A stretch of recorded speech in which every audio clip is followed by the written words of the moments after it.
സംഭവം എന്ന് പറഞ്ഞാൽ അതിലിപ്പോൾ 2000 എണ്ണിക്കുന്നത്. പക്ഷെ അവസാനത്തെ 0 മാറി 1 മാറും.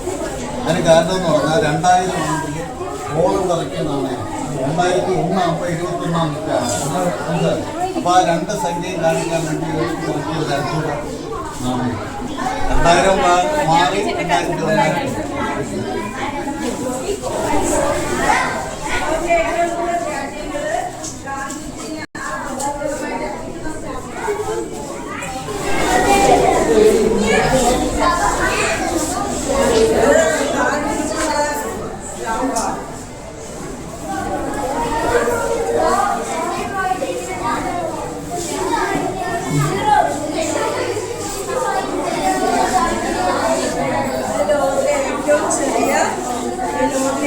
ചെറിയ സ്വർണ്ണ നാണയം.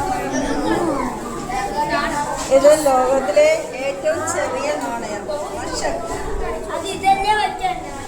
സ്വർണ്ണ നാണയം, ഏറ്റവും ചെറിയ സ്വർണ്ണ നാണയം. സ്വർണ്ണ നാണയമല്ല, ഇത് വന്നിട്ട് സ്റ്റാമ്പ് ആകൃതിയിലുള്ള ലോകത്തിലെ ഏറ്റവും ചെറിയ കറൻസിയാണ്, നോട്ടാണ്. ഇത് വലിപ്പം കൂടിയ കറൻസി.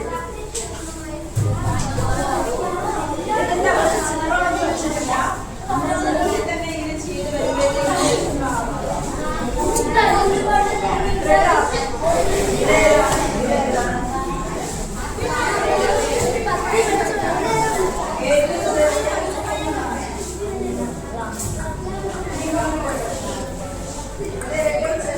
വായിച്ചു പോണം കേട്ടോ. വായിച്ചു പോണം.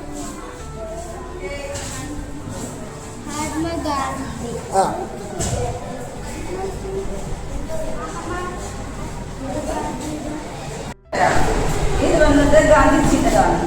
ഇതിനകത്ത് ചിത്രങ്ങൾ നമ്മൾ പേന കൊണ്ടോ പെൻസിൽ കൊണ്ടോ വരയ്ക്കുകയോ എടുക്കുകയോ ഒന്നും ചെയ്തിട്ടില്ല. ഈ നൂല് കൊണ്ട് ഇങ്ങനെ ചെയ്യുമ്പോൾ തന്നെ ഈ ചിത്രം ഇങ്ങനെ വരുന്നതാണ്. ആ ഡിസൈൻ ഉണ്ടാക്കിയിട്ടുള്ളത് നൂല് വലിച്ച് കെട്ടിയിട്ട് നൂല് തന്നെ നമ്മളിങ്ങനെ ചെയ്യുമ്പോഴത്തേക്ക് ഇങ്ങനെ ഉണ്ടാകുന്നതാണ്. ഇത് ഓരോ ആണിയും വന്നിട്ട് ഓരോ പോയിന്റുകളാണ്. അപ്പോൾ ഇതിന് നമ്മൾ ഓരോ പോയിന്റ് ഇട്ടാണ് ചെയ്യുമ്പോഴത്തേക്ക് ഏത് പോയിന്റിൽ നിന്ന് ഏത് പോയിന്റിലോട്ടാണോ നൂല് വരേണ്ടതെന്ന് പറഞ്ഞിട്ട് നമുക്ക് അറിയാൻ പറ്റും. അതങ്ങനെ ചെയ്ത് വരുമ്പോൾ ഇങ്ങനെ ചിത്രം വരുന്നതാണ്. ഇത് മൊബൈലിലുള്ള ഒരു ആപ്പിൻ്റെ സഹായത്തോടെ ചെയ്തതാണ്. കാണുമ്പോൾ മെറ്റൽ നാണയം എന്നല്ലേ തോന്നുക, അല്ലേ? മെറ്റൽ നാണയം എന്നേ തോന്നുന്നു. പക്ഷേ യഥാർത്ഥത്തിൽ മെറ്റലല്ല, ഈ കാർഡ് ബോർഡിൽ ഉണ്ടാക്കിയ നാണയമാണ്. ഇത് നമ്മുടെ ബ്രിട്ടീഷ് ഇന്ത്യയുടെ നാണയമാണ്. 1911-ലും 12-ലുമായിട്ട് ജർമ്മനിയിൽ നിന്നാണ് ഈ നാണയം കൊണ്ടുവന്നത്. ഇത് മെമ്മറിക്ക് വേണ്ടി ചെയ്ത നാണയങ്ങളാണ്. ഉണ്ടോ? അത് നമുക്ക് കാണുമ്പോൾ തീർച്ചയായിട്ടും മെറ്റലിൽ തോന്നും. യഥാർത്ഥത്തിൽ കാർഡ് ബോർഡാണ്. ഇത് നമ്മുടെ റഷ്യയിലുള്ള ട്രാൻസ്ട്രിയ എന്ന് പറയുന്ന രാജ്യം ഇറക്കിയ ലോകത്തിലെ ആദ്യത്തെ പ്ലാസ്റ്റിക് നാണയങ്ങളാണ്. അപ്പോൾ അതിൻ്റെ ഗുണമെന്ന് പറഞ്ഞാൽ വ്യത്യസ്ത കളറിൽ ഇറക്കാൻ ചിലവ് കുറവാണ്, വെയിറ്റ് കുറവാണ്, അത്തരത്തിൽ. പിന്നെ അതിനുശേഷം ഇറക്കിയ ഈ കളർ നാണയങ്ങളിൽ ഏതാനും രാജ്യങ്ങൾ ഇറക്കിയാണ്.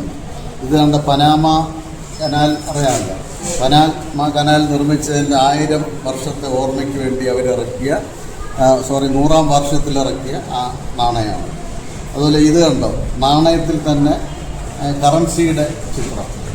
അപ്പുറത്ത് ഇതുപോലത്തെ കറൻസി ഉണ്ട്. എന്ന് പറഞ്ഞാൽ യൂറോപ്പിലെ 25 രാജ്യങ്ങൾക്ക് ചേർത്ത് ഒറ്റ കറൻസി. അതിന് പറയുന്ന പേര് യൂറോ. മറക്കരുത്, പരീക്ഷയ്ക്ക് ചോദിക്കുന്ന എന്താണ് യൂറോ. യൂറോപ്പിലെ ഇപ്പോൾ ഉദാഹരണത്തിന് ഇപ്പോൾ ഏഷ്യയിലെ രാജ്യങ്ങളായ നമുക്ക് ഒരു നാണയമാണെങ്കിൽ നമ്മൾ എന്ത് ചെയ്യും? പാകിസ്ഥാനിലെയും ശ്രീലങ്കയുടെയും ഭൂട്ടാനിലെയും എല്ലാ നോട്ടുകളും നമ്മളും യൂസ് ചെയ്തു. അങ്ങനെയുള്ള നോട്ടാണ്. അപ്പോൾ അത് ഇറങ്ങിയതിൻ്റെ ഓർമ്മയ്ക്കാണ് ഇത് യൂറോയുടെ ചിത്രം വെച്ചുള്ള നോട്ട് നാണയത്തിലിറക്കി. ഇത് ചൈനയിലെ ഒരു കളർ നാണയമാണ്. ഇത് ഫിജിയിലെ നാണയമാണ്. അപ്പോൾ ഇതൊക്കെ നിങ്ങൾ കണ്ടു കഴിഞ്ഞാൽ നമ്മുടെ BC മുതലുള്ള നാണയം. തക്ഷശില സ്കൂളിൽ നമ്മൾ പഠിച്ചാണ്. മഗധ, മയൂര എംപയർ, രാജരാജ ചോഴ, ശിവാജി ചക്രവർത്തി, കുഷാൻ ഡൈനാസ്റ്റി. ഈ രാജരാജ ചോഴൻ നിർമ്മിച്ചതാണ് ഈ നാണയം. ഏത്? ആ നാണയമല്ല, ഈ ക്ഷേത്രം. അപ്പോൾ അതിൻ്റെ 1000 വർഷത്തെ ഓർമ്മയ്ക്ക് വേണ്ടിയാണ് ആ നാണയം ഇറക്കിയത്. ഈ ക്ഷേത്രത്തിൻ്റെ ഒരു പ്രത്യേകത അറിയാം, അതും കൂടെ ഒന്ന് പറഞ്ഞു. ഈ ക്ഷേത്രത്തിൻ്റെ മുകളിൽ ഒരു വലിയ കല്ലുണ്ട്, അറിയാമോ? ഒറ്റ കല്ലാണ്, ഏകദേശം ഈ മുറിയുടെ അത്രയും വലിപ്പം. അപ്പോൾ ക്ഷേത്രം നിർമ്മിച്ചതിന് ശേഷമല്ലേ മുകളിൽ കൊണ്ടുപോയി. അന്നത്തെ കാലത്ത് 1-ാം നൂറ്റാണ്ടിൽ എങ്ങനെ കൊണ്ടുപോയി? ചെയ്യാമോ? അന്നത്തെ കാലത്ത് 1-ാം നൂറ്റാണ്ടിലാണ് ഇന്നത്തെ ട്രെയിൻ സംവിധാനമുണ്ട്.